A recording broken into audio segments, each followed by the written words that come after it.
well in different learning environments, so please let us welcome Mr. Hisham Mohammed.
I'll start in 1 minute.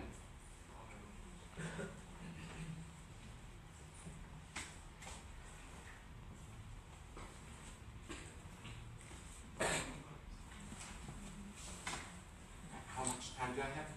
15 15. minutes. That's fine. Okay, assalamu alaikum. The topic today, there's something, okay, that I would like to say about the title. Okay, it is written in the program. Assalamu alaikum, is everything okay first? Have you had your breakfast? Have you had your coffee? Is all fine? Not yet? So just let's finish and then go out to drink something together. Anyway, just one point. Yeah. I know. I mean that Intermat don't invite everybody for coffee. Oh, yeah. I love this service. Anyway, something about the title. Okay, it's written ESP. Okay, actually it is a misprint. I meant ESA, but we'll talk about ESP at the end. Okay, that's fine. Anyway, we'll talk about different ESA, TBL, and PBL very quickly. The same proverb that my friend has just mentioned, but honestly on the internet I found that it was said by Benjamin Franklin. So I'm not sure which one is correct. Whatever. Anyway, tell me and I forget, teach me and I may remember, involve me and I learn. What do you think this means? What is our target? Yeah, right, speak. Say something. Come on. Yes, I know that I have wonderful students. Fine, thank you. We need our main target is to involve our, exactly, let our students be engaged. This is the idea. This is something about the average learning retention rate for when we lecture only, this called the learning pyramid, when we lecture, so the students or the learners in general retain like 5% only. And then when we go that way, we see that, okay, if they just read this 10%, watch videos, it is 20%. You know, when they have group discussions, this is like, they learn like, and they keep the information for like 50% of it. And when we reach, and when they practice it, and then when they start teaching each other, now we can reach that one of the highest levels. Anyway, by the way, everything related to the presentation is there on the Facebook page. I have already created a Facebook page, okay, and you'll find everything, all the materials and even more, okay? But feel free if you'd like to take notes or take photos, whatever. Okay? Very quickly, let's talk about the difference between an approach, a method, and a technique. Let's take that different theories about the nature of the language and how the languages are learned. This is what we call the approach. These imply different ways of teaching language, which we call a method. And different methods make use of different kinds of classroom activities, which we call. Okay, so let's say that the bigger circle is the approach, and then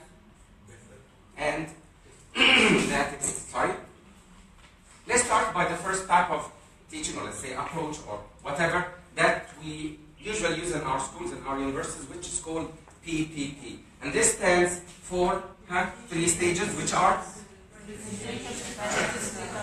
Very good.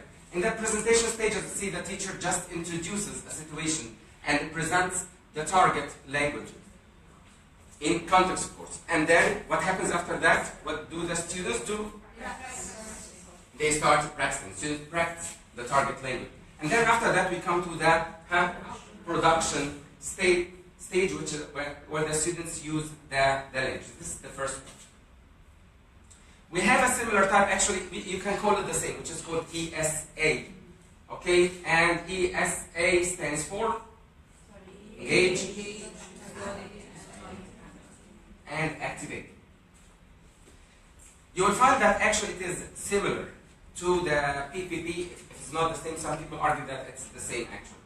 As you see here, in the engaged stage, the teachers try to arouse the students' interest, thus involving their emotions, and this could be done by using realia, real objects, or okay. Then we come to the second stage, which is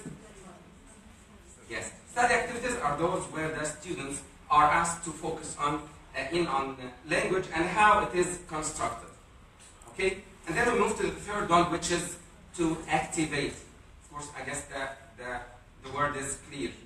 This refers to activities which are designed to get the students using the language as freely and as communicatively as they can. Fine? So somebody will tell me, so what is the difference between PPP and ESA? You see that the stages of ESA are roughly equivalent to PPP, though ESA is slightly different in that it is designed to allow movement back and forth between the stages. However, each stage is similar to the PPP or triple P stage in the same order. Although some people, proponents of the ESA method, stress its flexibility. They would say that it is more flexible than PPP. Okay, why? Because ESA method uses more elicitation. What do you mean by elicitation? Take from students. Exactly, you get the information, try to help the students to get.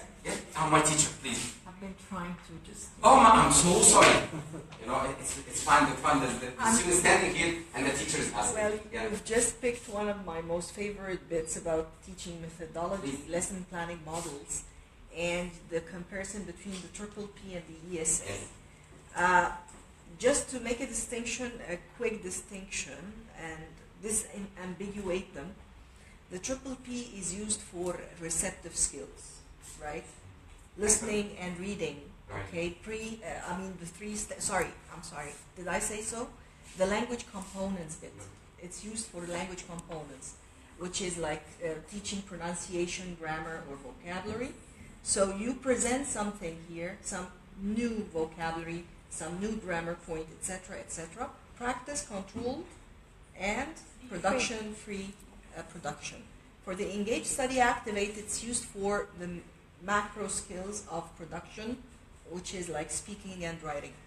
So productive skills, yeah. So it's like you engage, you capture attention first, you present them different things, easy things that can help them, guided, kind of practice to get them to write, whatever topic of the day, or to speak whatever topic of the day. The activate is the fluency stage. So one is accuracy based, and then the activate thing is the fluency based. So I just, because it's one of those. I've been learning from her for many years. Anyway, she's going to prepare a full presentation. We did not agree on that, but anyway, she's going to prepare a full presentation on that, maybe online, whatever. We did not agree, but she's going to do it, inshallah. Thank you so much, my teacher. Thank you. Thank you. Okay, so thanks so much. Nothing else to add, of course. Anyway, so let's talk about the SWOT analysis of the PPP here, or triple P, or ESA. As you see, number one, the strength of it is that it is good for new teachers, which would be great, and the teachers trained on this method find it easier to use new methods and approaches than those who do not. So it's great. You agree with me? You can start with this first, especially for new teachers. As for the weaknesses, the point is that it would encourage accuracy more than fluency, and this is the issue. And it does not allow for recapitulation of the information, and it's too much teacher talking time, of course, during the presentation stage, like what I'm doing now, actually. Okay? Anyway, the opportunities for students. Students can put, there are two things for students and teachers. Students can put into practice what they have learned, which is nice, and they can use their own ideas as well. It's a good opportunity. And also teachers can break the complex language into manageable chunks for students to understand better. Okay? They go like step by step. But you see here that the students are less independent. Then the threats are that students, of course, and this is what happens in a lot of our classes, students can get lost or confused during the grammar explanation, and students can easily get bored or distracted while teacher is in the presentation stage. Do you agree with me that this happens in our schools sometimes? Because they are not what? That's the idea. That's the idea. Yeah? That's the idea. That's why we move to another or task-based learning, which we follow. Exactly. When we follow more in the AC, nowadays we've been following it for some time. For our friends who have little knowledge about this, let's say that, as my teacher Anakami said a moment ago, we have the 4 skills. 2 of them are receptive. What are the receptive skills? Listening and reading. Reading, you receive. Okay, and then the productive skills, they are Speaking. the point is that, let's say simply that we have saved the time that we spend in our classrooms for listening and reading, that we give the materials to the students, they do this at home, and when they come to the classroom, what happens? They produce. They start Production. speak and writing the productive skills, and we teachers, we instructors, give them feedback. Good idea? This flipped classroom, exactly. Okay, very quickly, it consists of these stages. Number 1, the pre-task. Introduction to topic and task. The teacher explores topic with the class, helps the students to understand instructions and prepare. Then we come to the task cycle that starts with the task itself. When the students do the task in pairs or small groups, whatever, and what is the teacher's job at that time? Fine, and he or she monitors exactly what they are doing. And then we come to the planning part, when the students prepare to report to the whole class, either oral or written. We said it's productive, writing or speaking. How they did the task, and or what they decided or discovered. Then we come to the report after that, which is the next step. Some groups present their reports to the class or exchange written reports and compare results. We can talk about this in detail. Actually, each point needs like a full session. Okay? But if I take one more minute, I guess Dr. Maha will kill me for that. Am I right? You will not? Okay, fine.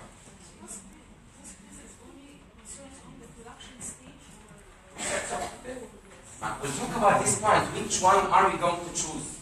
That's a good question. Are we going to go to the triple P or task-based or the coming one, which is PBL? We'll see. Okay? And then we come to the language focused, as you see here, and as students examine and discuss specific features, and then for practice, teacher conducts practice of new words, phrases, and patterns that occur in the data. Fine? As I told you, it's a very big topic. Anyway, but there is something great about task-based action. As you see here, it consists in learning from the process. The students learn. I always give this example in my class. I tell the students, in the past it was like that. If you want to learn how to swim, you'll find the coach outside that swimming pool teaching you how to do it. Okay, then do this, do that. Come on, let's go slowly to the swimming pool. We don't do that. What do you do? We push you inside the swimming pool to learn swimming. That's that. I always say that again about how learning how to drive a car. Do you agree with me? Okay. Say that you've got like the best friend in the world, and they don't make you practice it. Will you be a good driver? You agree with me? Their lives are taken into account. They work in groups. Do you agree with me? Sometimes in my classes, of course I teach adults, I don't teach children, okay? Sometimes I think I change the task, or usually actually. I change the task, okay? We don't, I find that the learners say, no, we don't want it that way. Let's do it the other way. Fine, let's change it. And even I change it in the PowerPoint itself. Okay, they choose their own topic. Okay? The teacher here is, as you said, a facilitator, just a guide, not a strict teacher, flexible one. The task could be that way. Posters, murals, drawings, crafts, painting, videos, whatever.